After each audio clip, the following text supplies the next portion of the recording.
आज हम पढ़ेंगे थैलेसीमिया के बारे में। और थैलेसीमिया क्या है? ये एक डिजीज़ है जिसमें हम देखते हैं कि जो ब्लड है उसकी अगर बात की जाए तो वो normal red blood cell produce नहीं होते, बल्कि male form red blood cells produce होते हैं, जैसे कि यहाँ पर हम अपनी डायग्राम में देख रहे हैं।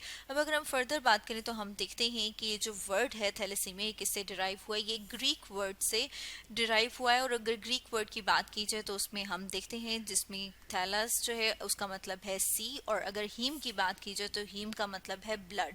और हम देख रहे हैं कि किसका डिसऑर्डर है? ब्लड का डिसऑर्डर है। और उसमें भी अगर देखा जाए तो हम देखते हैं कि जो रेड ब्लड सेल्स हैं, और जैसे कि यहाँ पर हम डायग्राम में देख रहे हैं कि वो नॉर्मली उस तरह से प्रेजेंट नहीं है जिस तरह से कि normally red blood cells present होते हैं।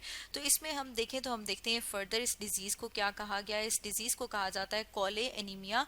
और इसको ये नाम कब दिया गया था? इसको ये नाम दिया गया था एक साइंटिस्ट के नाम पे, जिसका नाम था थॉमस बी कॉले, जो कि एक अमेरिकन पीडियाट्रिशियन था, और जिसे क्या कहा जाता है? फिजिशियन, जो कि बच्चों को ट्रीट करते हैं। अगर हम फर्दर बात करें इस डिसऑर्डर की, थैलेसीमिया की, तो हम देखते हैं कि जो थैलेसीमिया है वो एक जेनेटिक डिसऑर्डर है।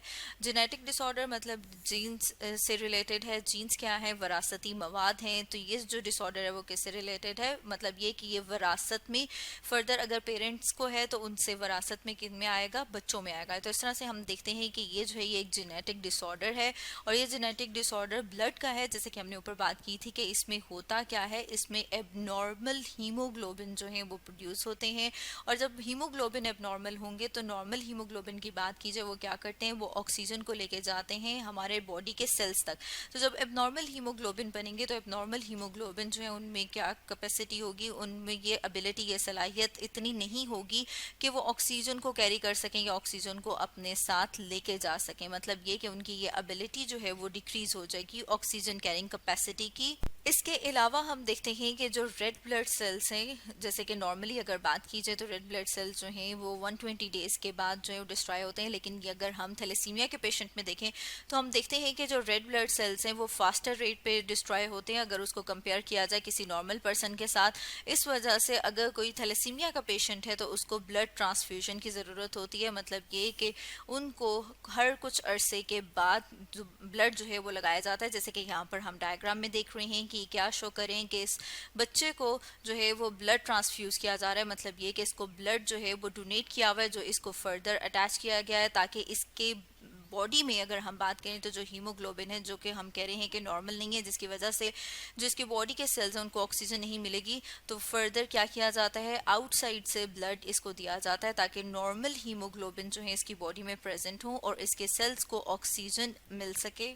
फर्दर हम देखते हैं कि जो थैलेसीमिया के पेशेंट्स हैं इनके ब्लड में क्या देखा गया कि माइक्रोसाइट्स प्रेजेंट होते हैं। और अगर माइक्रोसाइट्स की बात करें कि माइक्रोसाइट्स क्या हैं, तो जो एरिथ्रोसाइट हैं जिनका डायमीटर जो है वो 5 माइक्रोमीटर या इससे कम होता है, उन एरिथ्रोसाइट्स को, एरिथ्रोसाइट्स मतलब ये कि जो रेड ब्लड सेल्स हैं जिनका डायमीटर जो है वो 5 माइक्रोमीटर से कम होता है, उन्हें माइक्रोसाइट्स कहा जाता है। इसके अलावा देखा गया है कि जो ऐसे पेशेंट्स होते हैं, मतलब ये कि जो थैलेसीमिया के पेशेंट हैं उनका जो स्प्लीन है वो इनलार्ज हो जाता है, जिस वजह से इसे क्या कहा जाता है? स्प्लीनोमेगाली। और इसके साथ में हम देखते हैं कि इनकी बोन और स्किन जो है उसमें भी चेंजेस आती हैं। अब अगर हम फर्दर देखें तो हम देखते हैं कि थैलेसीमिया को जो है डिवाइड किया जा सकता है टू में। उसमें हम देखते हैं अल्फा थैलेसीमिया और साथ में हम देख रहे हैं बीटा थैलेसीमिया। अब अगर अल्फा थैलेसीमिया की बात की जाए तो अल्फा थैलेसीमिया वो वाला है जिसमें हम देखते हैं कि हीमोग्लोबिन की अल्फा चेन जो है उसमें कोई डिफेक्ट आ जाता है, तो उसकी वजह से जो थैलेसीमिया होता है उसे कहा जाता है अल्फा थैलेसीमिया। इसी तरह से अगर बीटा थैलेसीमिया की बात की जाए तो उसमें हम देखते हैं कि अगर हीमोग्लोबिन के, मतलब हम देखते हैं कि जो रेड ब्लड सेल्स हैं जो किन से मिलकर बना हुआ है? अल्फा, 2 अल्फा और 2 बीटा चेन से। तो अगर उसकी बीटा चेन जो है वो नॉर्मली नहीं बनी हुई, नॉर्मली फॉर्म नहीं हुई, उसमें कोई अगर डिफेक्ट आ गया है तो उसकी वजह से जो थैलेसीमिया होता है उसे क्या कहा जाता है? उसे कहा जाता है बीटा थैलेसीमिया। अब अगर हम फर्दर देखें कि अगर किसी पेशेंट को थैलेसीमिया है तो उसकी वजह से उसको कौन कौन से प्रॉब्लम्स फेस करने पड़ सकते हैं, तो उसमें हम सबसे पहले है देखते हैं ग्रोथ प्रॉब्लम। अब अगर हम ग्रोथ प्रॉब्लम की बात करें तो जैसे कि हमने बात बात की थी कि कौन सी डिजीज़ है, ये डिजीज़ है ब्लड सेल्स, खासतौर पे हम देख रहे हैं कि रेड ब्लड सेल्स की डिजीज़ है।